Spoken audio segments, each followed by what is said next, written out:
Milhares de ossos de uma vasta variedade de dinossauros se amontoam numa área de 16 quilômetros quadrados, uma quantidade jamais encontrada pela equipe. A quantidade de ossos nesse pequeno sítio é muito impressionante. Há uma grande variedade de ossos de um saurópode grande, um dinossauro herbívoro. Mas não são apenas os ossos que são preservados no local. O geólogo Clive Truman encontrou evidências de como o clima do deserto se modificou em 100 milhões de anos. Esse fóssil de tronco de árvore possui 3 anéis, e isso revela que o clima era sazonal, porque a árvore crescia mais na época úmida do ano do que na época seca. Se quisermos ter uma ideia de como era o local, diríamos que seria onde o Everglades da Flórida se encontra com o delta do Mississippi.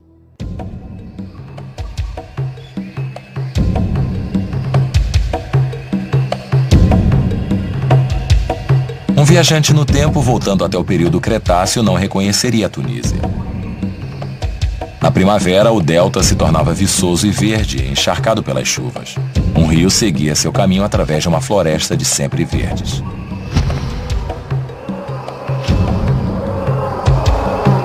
Famintos por novos brotos para se alimentarem, bandos de dinossauros herbívoros convergiam para as margens do rio, enquanto os crocodilos se banhavam ao sol ou corriam para a água para obter uma refeição. Aqui, as tartarugas primitivas se misturavam a peixes encouraçados e tubarões de água doce com 1,30 m de comprimento.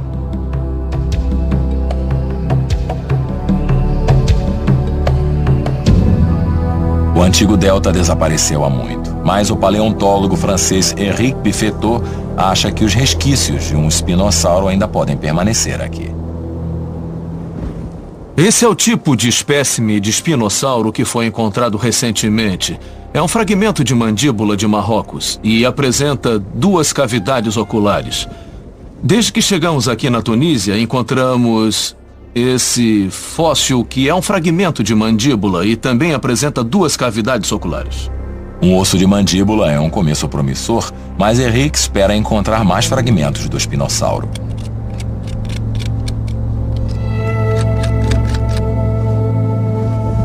Et là, c'est un morceau de côte. Côte de la Panthéon. Após um dia de escavação, a equipe descobre um fóssil que parece pequeno, mas suas implicações são imensas. Essa é a parte de uma costela, aqui. E vocês podem ver pelo corte que é absolutamente enorme. Então isso prova que estamos diante de um animal colossal. Porém, Dave Martial e Shamir Bouaziz, da Universidade de Sfax, na Tunísia, encontraram algo ainda mais revelador. Pode muito bem ser um dente de espinossauro.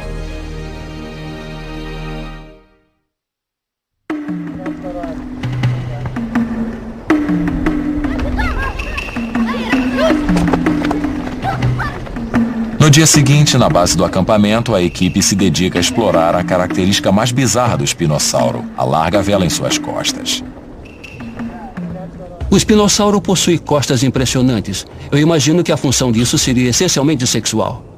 Ela era cheia de vasos sanguíneos e podia ser usada para controlar a temperatura do corpo. Como radiador, o sangue passava por Ou ela. então, Passava ao por ela, contrário, isso. numa manhã fria, quando aquecia. É preciso lembrar que animais com velas viviam lado a lado com outros que não possuíam velas.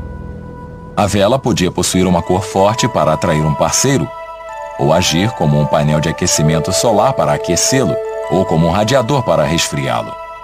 Ou talvez armazenasse gordura quando a comida estava escassa, como a corcova de um camelo.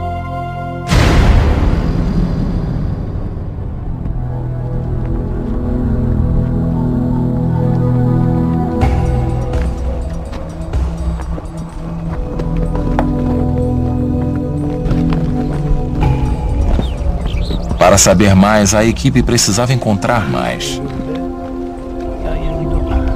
A descoberta de mais dentes de espinossauros nos sugere que as coisas estão começando a se encaixar. Alguns dos dentes que encontramos aqui se encaixam perfeitamente nessa mandíbula, e o interessante é que são diferentes daqueles dinossauros carnívoros. Eles não são feitos para cortar carne. Na verdade, são redondos e cônicos, e eles parecem mais dentes de crocodilos. Esses dentes perfurantes em forma de cone sugerem que, como os crocodilos, o espinossauro tinha uma preferência por presas aquáticas grandes. E pegar um peixe escorregadio com uma boca cheia de adagas era uma pesca fácil.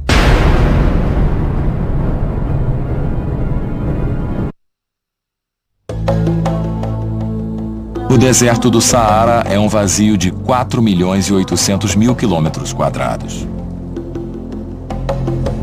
Uma terra de extremos, com sol tórrido, um calor escaldante e um terreno inóspito que faz com que mesmo os mais resistentes procurem abrigo. E apesar disso, em 1995, uma expedição cruza as planícies salgadas do sul do Marrocos para chegar a esse árido deserto. Paul Sereno, um paleontólogo da Universidade de Chicago, já esteve antes aqui. Nós vamos ao Saara porque é um lugar fantástico onde podemos andar sobre um chão que jamais foi pisado por outra equipe, que é rico em fósseis e pronto para nos revelar um mundo de dinossauros que se separaram e que se desenvolveram numa espécie própria. Paul levou quase um ano para organizar sua jornada e 4 semanas para finalmente chegar ao local. E como outros anteriores a ele também está atrás do espinossauro.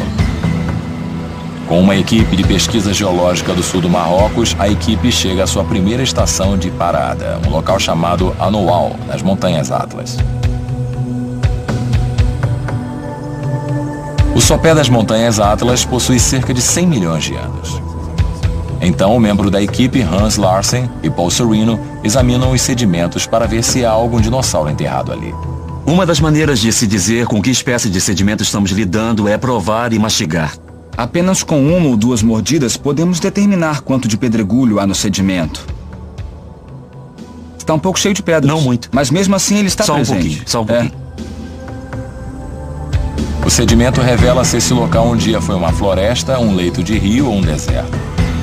O solo está cheio de gesso, um mineral originário de lagos salgados. Quando a água seca, o gesso permanece. Descendo a montanha, tem um com quase 1 metro de espessura e é o maior gesso que já encontrei na vida. Há 100 milhões de anos, todos os lagos e pântanos por quilômetros de extensão deviam ser salgados e não apropriados para se beber. Para um dinossauro, esse local não era apropriado. As chances da equipe encontrar algum fóssil aqui são nulas.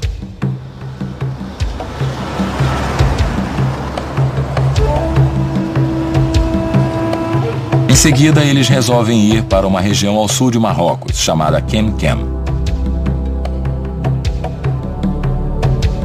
Perto da fronteira da Argélia, as temperaturas chegam aos 54 graus. O sol é alto e a umidade é baixa. A vida é parca com o calor. Sem se abalar com as adversas condições, a equipe varre o deserto por 40 dias e 40 noites. Quando estavam prestes a desistir, sua sorte muda. Eu tinha acordado com o pé esquerdo. Uma das minhas botas tinha ficado encharcada. Então abrimos o caminhão e estava na hora de irmos à busca. Resolvi caminhar com uma bota e com uma sandália. E falei pro Jeff: olha, encontro você no caminhão. Eu vou pelo caminho mais longo, porque é mais fácil para descer. Gabriele não voltou pro almoço no horário e ficamos muito preocupados. No caminho eu me deparei com um achado incrível. E na hora eu não sabia disso. No local onde Gabriele Leon fez sua descoberta, a equipe encontrou um grupo de ossos. Um osso em especial chamou a atenção. Com uma altura de mais de 1 metro, parecia a ponta da vela de um espinossauro.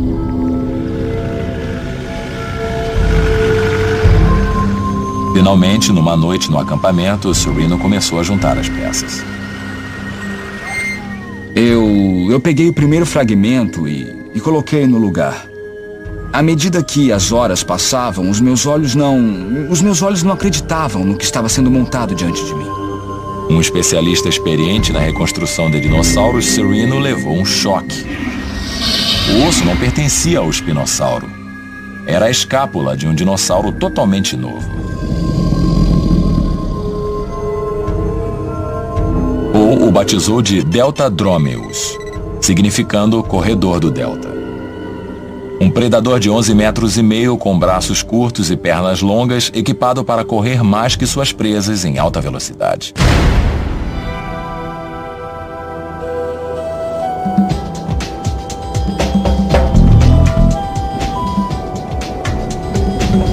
O Deltadromeus viveu há 70 milhões de anos durante o final do Cretáceo, quando o árido deserto de Marrocos era um paraíso semitropical.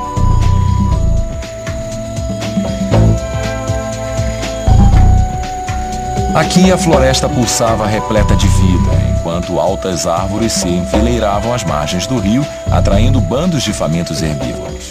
E onde há caça, o perigo ronda por toda parte.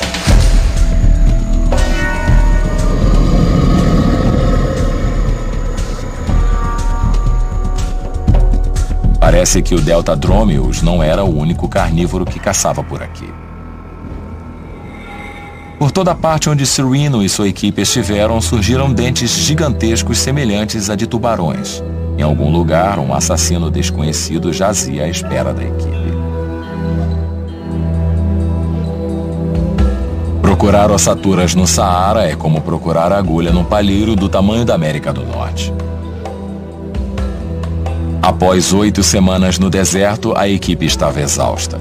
A viagem havia sido dura, porém compensadora. E ainda não havia terminado. Nós ainda tínhamos uns 2 dias no campo. Nos mudamos para uma das últimas áreas de busca. E dessa vez fui eu que tive sorte. Foi totalmente imprevisível. Eu vi uma região de afloramento. Eu fui até ela e vi diante de mim uma pilha de ossos. De fragmentos. Empoleirada precariamente na beira de um afloramento íngreme, a equipe começou a escavar a descoberta feita por acaso por Sereno. Olhem só para esses dentes. Eles são incríveis. 1, 2, 3. Esse dente é de substituição. 4, 5, 6, 7, 8, 9, 10, 11. Não poderia ter mais do que 14. Temos uma mandíbula inteira.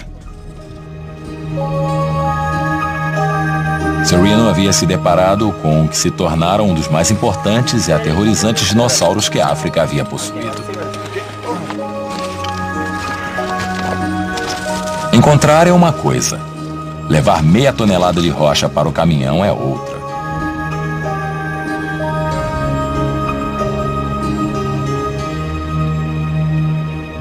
Porém, o esforço valeu a pena. Em 1996, Paul Sereno introduziu ao mundo sua nova descoberta. Com 1,60 m de comprimento, seu crânio não era somente o maior, mas o mais completo já encontrado na África. Ele pertencia ao Carcharodontosauro, significando réptil de dentes afiados. Com 16 metros de tendões em 2 poderosas patas traseiras, ele era imbatível em aceleração e em velocidade. Sua arma de escolha era sua enorme mandíbula.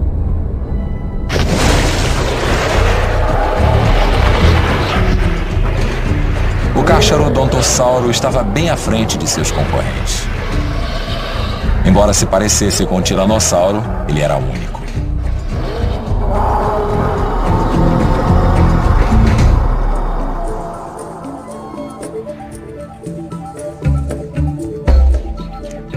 A África demonstra como a evolução não produz e não pode continuar produzindo as mesmas formas quando são isoladas com o tempo. O Carcharodontosauro é um dinossauro africano grande, que atinge quase o mesmo tamanho do tiranossauro, porém de uma linhagem de dinossauros diferente. É um exemplo do isolamento na evolução.